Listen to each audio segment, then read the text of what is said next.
আমরা তো একটা জিনিস খেয়াল করিনি, যদি আক্রমণের শুরু থেকে খেয়াল করি, আর্জেন্টিনা দল বক্স টু বক্স বল নিয়ে বাম দিক থেকে যদি কাউন্টার অ্যাটাকে উঠে আসে, সেই ক্ষেত্রে আঞ্জাল ডি মারিয়া দলে যদি ফিরে আসে, তাহলে তো আর্জেন্টিনা ফরওয়ার্ড লাইন বিশ্বের সেরা ফরওয়ার্ড লাইন।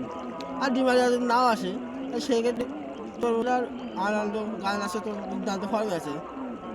আশা করি বাম দিক থেকে আর্জেন্টিনা বেশ আগে রয়েছে। অন্যদিকে আমরা যদি ডান সাইডে খেয়াল করি, তাহলে লাউতারো মার্টিনেজ তো আগুনি ফর্মে আছে।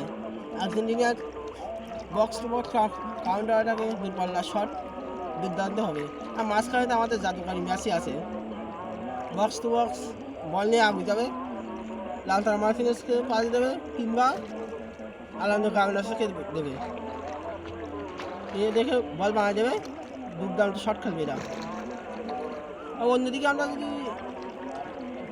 মিডফিল্ডে খেয়াল করি, মিডফিল্ডে কিন্তু বলটা পাসিং দেওয়া হবে দেখে যদিকে দিকাল, তারপর হলো এনজো মেন্ডিসরা দুর্দান্ত ফর্মে আছে। তারা এখন বর্তমান বিশ্বের নাম্বার 1 মিডফিল্ড।